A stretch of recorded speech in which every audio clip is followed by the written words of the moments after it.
Hello and welcome back to our channel. Today we're diving into a fascinating concept that's reshaping the way we think about our environments: placemaking.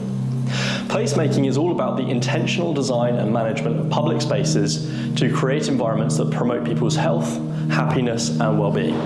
It's not just about the physical layout, but also about fostering a sense of community and connection. At its core, placemaking transforms spaces into places that people love to be in, whether it's a park, a plaza or even a street corner. Placemaking isn't just about human-centered design. It's deeply connected to plants, biophilia and biodiversity. Now you might be wondering, what do these concepts have to do with placemaking? Let me introduce Dr. Stephen Kellert, a Professor Emeritus at Yale University. His work focused on understanding the connection between nature and humanity, with a particular interest in the human need for nature and sustainable design and development. In relation to placemaking, he said, "One of the great challenges of our time is to bring the beneficial experience of nature into the design of contemporary buildings, landscapes, communities, and cities." Let's break it down. Biophilia is the idea that humans have an innate connection to nature. We're naturally drawn to sights, sounds and smells of the natural world. This connection is crucial when it comes to creating spaces that feel inviting and restorative. And that's where plants and biodiversity come into play.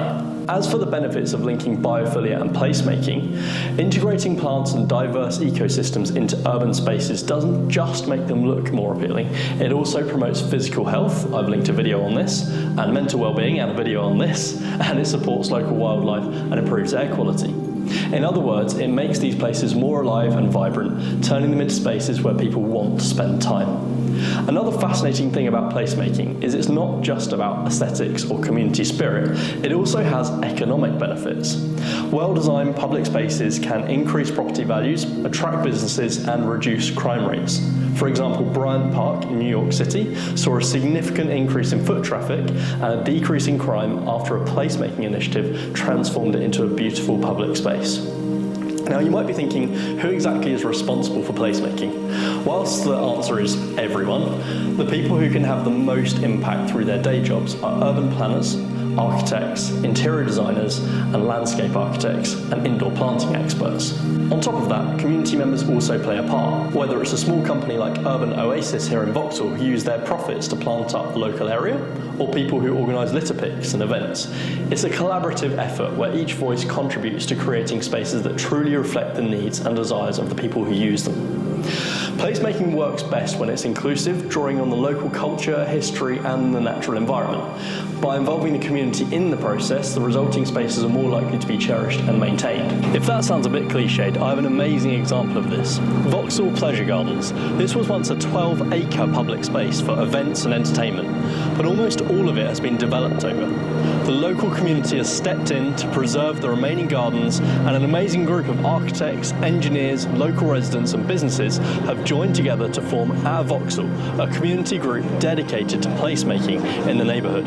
You can find out more about this amazing example of placemaking by visiting the website that I've linked. So, how can we enhance placemaking with biophilic design principles, and more importantly, with plants?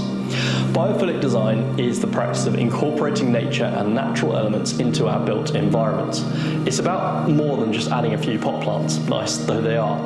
It's about creating a deep connection between the people and the natural world. Think living walls, green roofs, indoor gardens.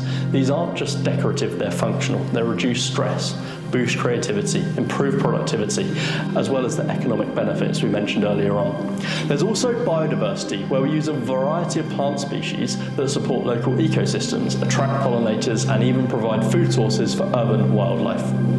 So to summarise, by prioritising placemaking and with it biophilic design, we're not only making spaces more beautiful, but also more sustainable and resilient. These principles can be applied in parks, workplaces, schools, and even residential areas, turning every space into a place where both people and nature thrive.